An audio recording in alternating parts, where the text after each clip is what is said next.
Hello, evening stage, evening dress. At least I think that's what it said on the invitations. It may well be light now, but by the time the race gets here to the Champs-Élysées, we're going to see the first floodlit finish in Tour de France history. In any event, I've been carting this suit round since Corsica now, so I'm determined to get some use out of it. And talking of Corsica, the route drawn up by the organisers this year was a brilliant one, and just as importantly, the riders took it on in the right spirit. The result was more and better racing than we've seen on the world's greatest bike race for years, and the result of that was a Chris Froome victory. From Corsica to Paris, Mont Saint-Michel to Mont Ventoux, up Alpe d'Huez twice and through the Pyrenees. Poignant and powerful, the 100th Tour had it all, but only one true pretender. Oh, the crash! Oh, a massive pile-up. What chaos! Oh, there's a crash! A terrible crash.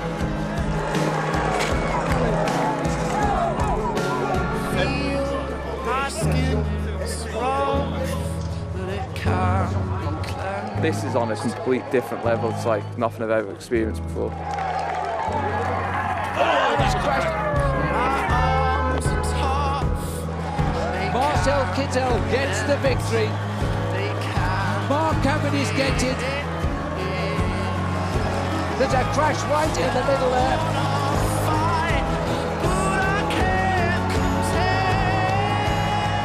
Marcel Kittel gets 3 wins.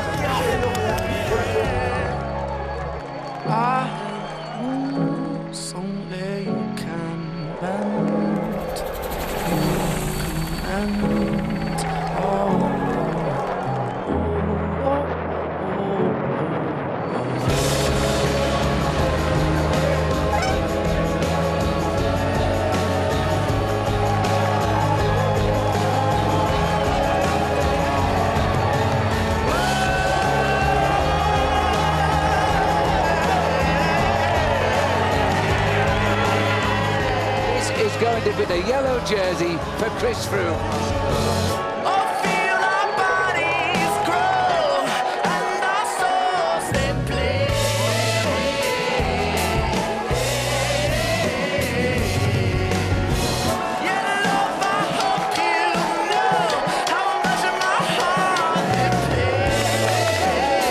Look at the revving of Froome now. This is what happened in the Pyrenees.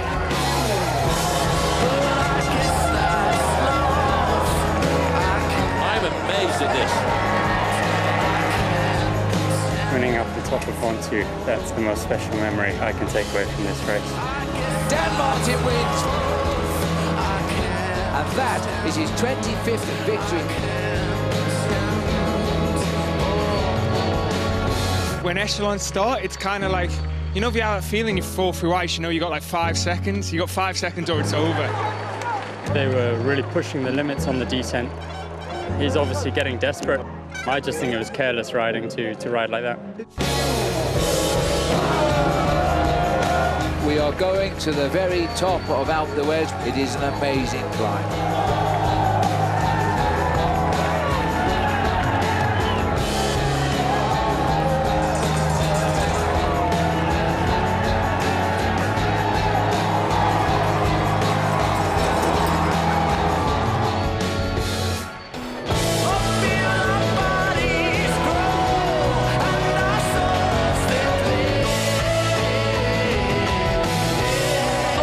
This is the pride of the yellow jersey on his shoulders. And he's going to try and win with panache, but look at Quintana go after him.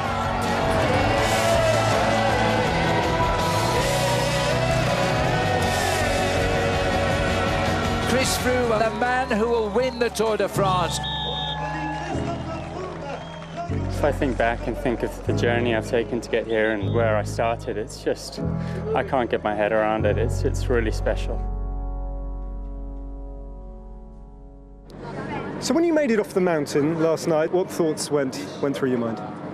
A lot of thoughts, a lot of overwhelming thoughts. Just that, I mean, it's been just months and months of preparation, of focusing, of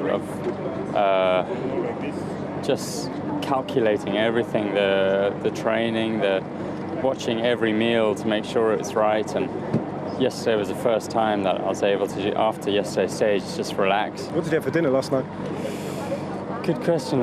It was the first time that the dinner wasn't a specific sort of protein or carbohydrate. This time it was more for the mind. It was pizza and hamburgers. Fantastic, well done you. Right. So you weighed 68 kilos at the beginning of the tour, and after that pizza, how much do you weigh? You put on a kilo? I'm at least 70 by now. Do you believe you made a statement here about what is achievable?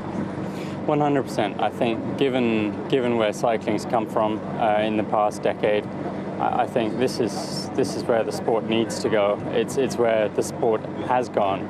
The riders are really standing up now, and I found it incredibly reassuring that during the race I had so many guys in the peloton coming up to me and saying, "Chris, don't worry, the media are coming at you flat out. We're behind you. You're not the only one being targeted here." And it's about time we stood together and made a stand on this. So, did that happen? You're aware of that spreading throughout the bunch, that kind of feeling? 100%. A lot of riders saying that to me, and a lot of people messaging and saying, "Listen, we're behind you," and the sport has changed. Chris, on behalf of everyone watching back home, congratulations. On behalf of these people here who've come out to see you, give them a cheer, everybody. And there'll be plenty more of those fans at the finish today. Chris Froome has won the 100th Tour de France by 5 minutes and 3 seconds from Nairo Quintana of Colombia, although that may change by a second or two if there's a split in the field at the finish. Spain's Joaquin Rodriguez is third, he and Quintana having used the final mountain of this year's race to dislodge Alberto Contador from the podium. He and his teammate Roman Kreuziger are fourth and fifth, Bauke Mollema is sixth, Jakob Fuglsang seventh, and Alejandro Valverde 8th. As for the jerseys other than yellow, Nairo Quintana clinched the King of the Mountains with his win on the Tour's final mountain and will wear the polka dot jersey for just a day, but it's the day that matters. He also wins the white jersey of Best Young Rider in the race, although that will be worn for today by the second place man, America's Andrew Talansky. Green for the second year running goes to Slovakia's Peter Sagan, ahead of Mark Cavendish and Andrej Greipel. Now, whatever else is going on in Mark Cavendish's life on the Tour, and there's usually a fair bit, he knows that he always has Paris. He's the undefeated bantamweight champion on this particular stretch of Cycling Boulevard, with wins from 2009 to 2012, and he'd like to keep it that way. There's the missile, win number 6 for Mark Cavendish. There's nobody can match the speed of this amazing kid. Mark Cavendish is streets ahead of the Tour de France when it comes to a sprint finish. Mark Cavendish gets win number 3 in history on the Champs-Élysées.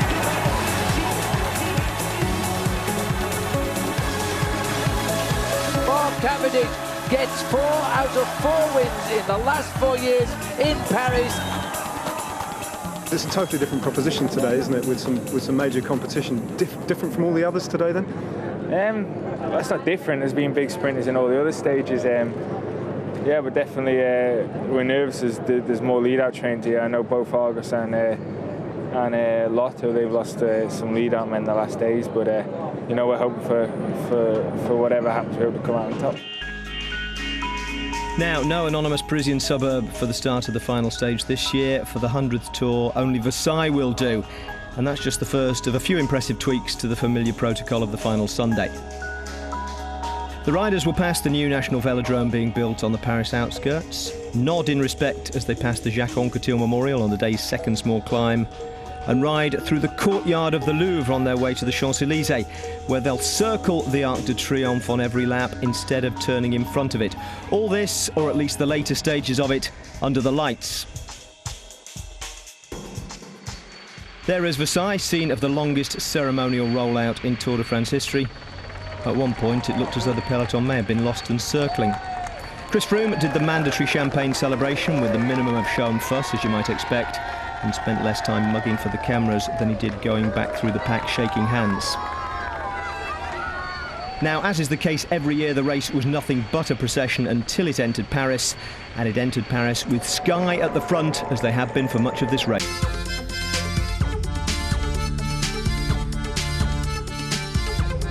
earlier in the year, invitations went out to every living Tour de France finisher to come and celebrate today on the Champs-Élysées. Felice Gimondi. Joop Zoetemelk. André Garrigato. Michael Wright.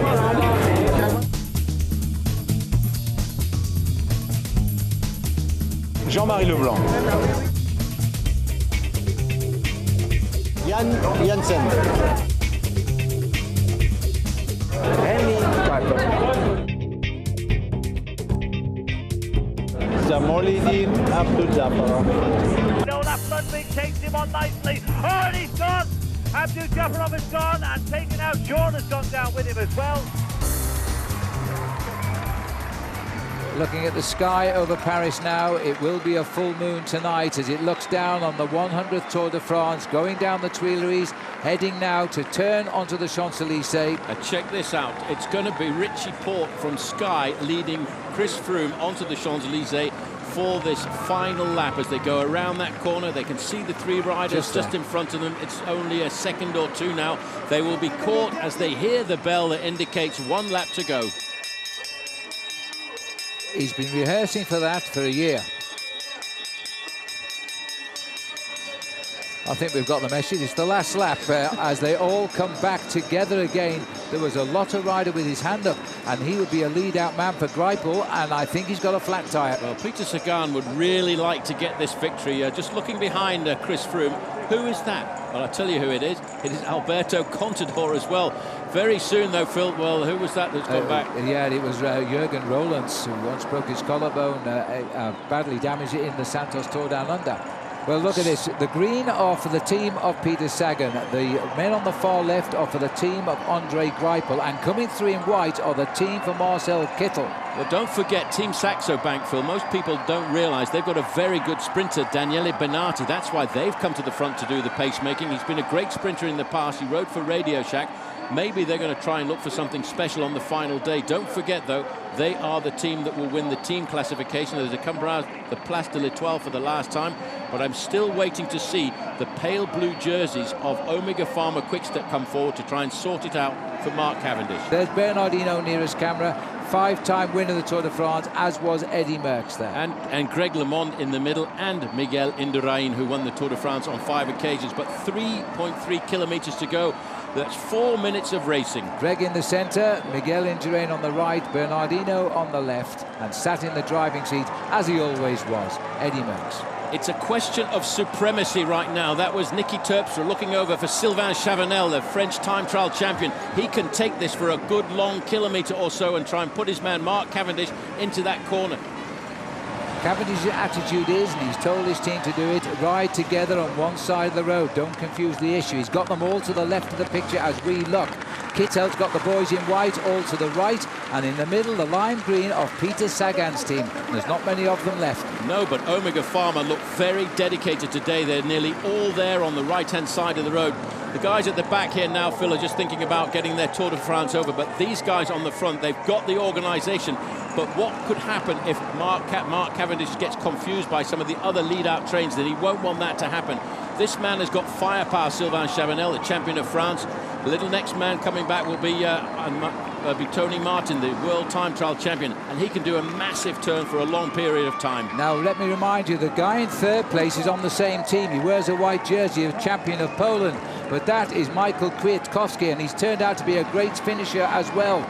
Just over on the left-hand side, you see the rider from Omega Pharma Quickstep. He's done the turn on the front, and now he just disappears. He doesn't come.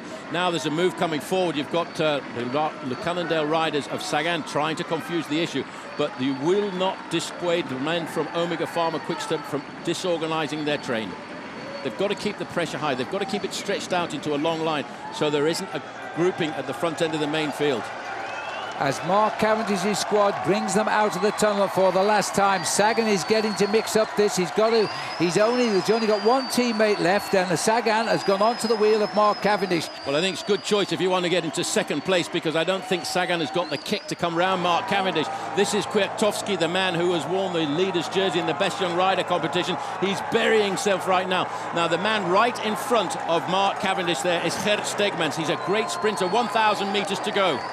Gert Stegmans is the big man. He's the last lead-out man for Cavendish. Cavendish is hooked up, looking extremely determined.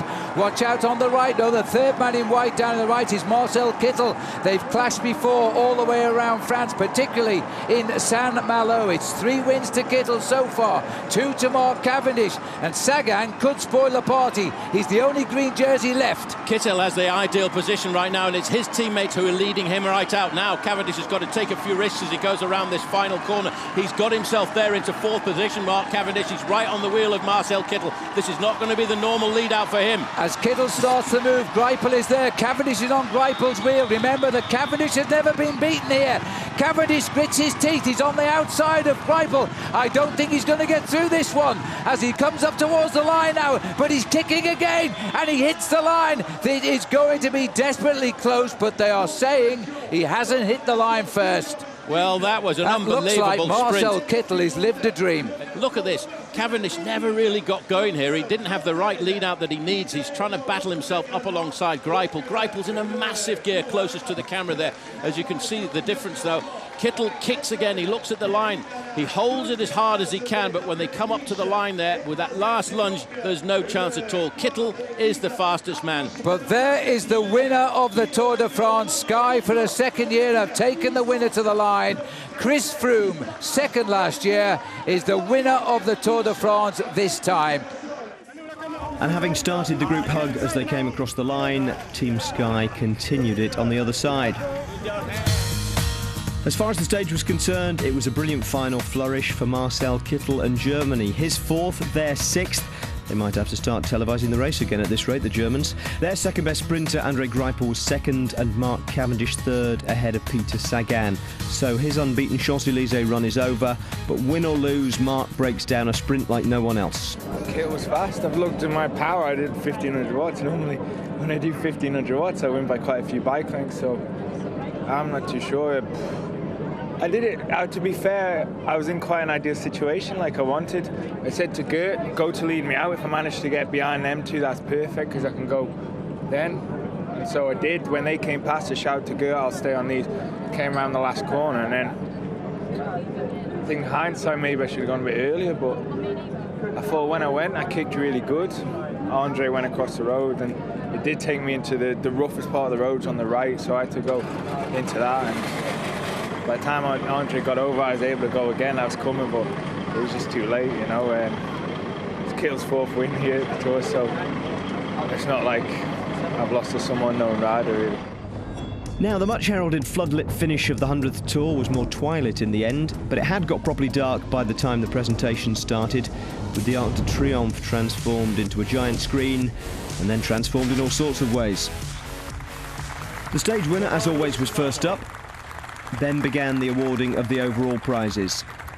Saxo Tinkoff took the team prize, some consolation for Alberto Contador's late ejection from the podium places.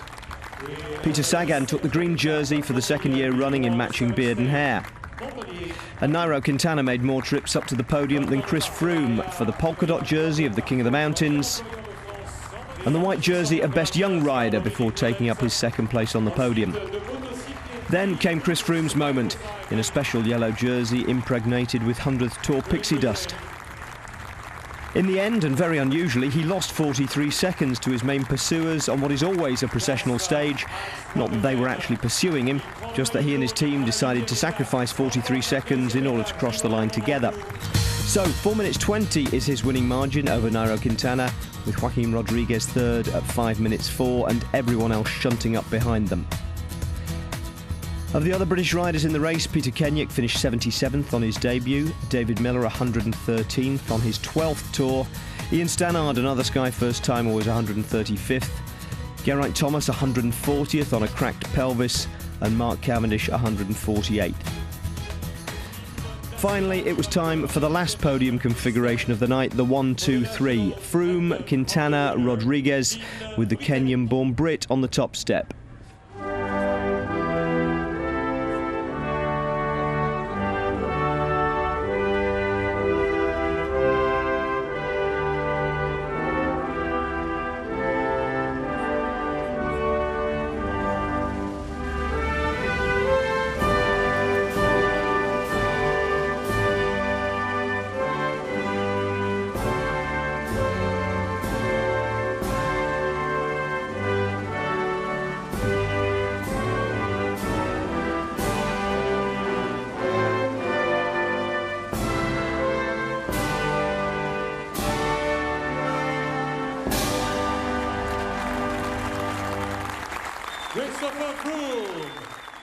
I'd like to dedicate this win to my late mother.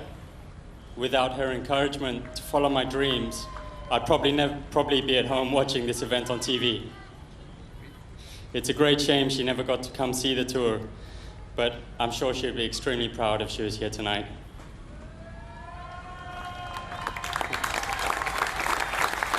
This amazing journey would have not been possible without the support I've received on and off the bike. I'd like to thank my teammates who have buried themselves day in, day out throughout this tour to keep this yellow jersey on my shoulders, and the Team Sky management for believing in my ability and building this team around me. Thank you to all the people who have taken their time to teach and mentor me over the years to get me into this privileged position. Finally, I'd like to thank my close friends and family who have been there for me every step of the way, especially to my fiancée Michelle, who's here tonight. This is a beautiful country with the finest annual sporting event on the planet. To win the 100th edition is an honor beyond any I've dreamed. This is one yellow jersey that will stand the test of time. Thank you. Je voudrais dédier cette victoire à ma mère qui n'était pas là pour le voir, je le regrette. And in the meantime, we have to stand the test of assorted Chris Froome fans who've now flooded onto the Champs-Élysées. But we've heard bold words before from the likes of Lance Armstrong, but I believe personally in Chris Froome, and you do too. I think I do. There's no qualification. I do. I think what we'd like to see now is from the world governing body to put some measures in place that give solidity to that just a belief. It needs to be more than belief. We need to have confidence as well. So, and I think that's got to be in the pipeline in the next few months. It's been his bad luck in a way to win the Tour the year after Armstrong, the first Tour. But having survived everything, the attacks on the flat, up and down, you know, isolated from his teammates, and the constant questioning in the press when there was no evidence other than his own athletic excellence, to get to the end and realise that he's won the 100th Tour, actually it's the best possible Tour he could have won. I think so, and I think he's the perfect person to have right now, and we saw plenty of evidence of being human, both from him and from his team throughout the mountains. We saw a fantastic performance, but we also saw them all crack as well. I mean, we saw that guy on his own, 125 Ks to go, so I think what we saw was just a fantastic bike race. End of. End of the competition too. This is absolutely your last chance to enter. Cycle the great outdoors courtesy of Specialized with this Venge Expert bike worth £3,200 with full carbon fibre monocoque frame and internal cable routing. Also, courtesy of Proform, we're adding the official Le Tour de France training bike with 1 year's membership to iFit. Also, courtesy of Rafa, 3 runners-up will receive a Pro Team Collection race cape, jersey, shorts and socks. For your chance to win these great prizes, just call 09012 930 321. Calls cost no more than £1.03 from BT landlines. Other networks may be higher and mobiles considerably more. Or text the word Tour to 88444. Text cost £1 plus 1 standard network rate message. Or there's free entry at the website. Entrants must be aged 18 or over. Entries made after lines close on Monday the 22nd of July at 5:30 p.m. will not be counted but may still be charged. Right, that is definitively it. I hope you've enjoyed the past 3 weeks. If you have, as ever, the names coming up on the credits, other people to thank. My thanks to Chris Boardman for keeping me company, educating me and occasionally corpsing me.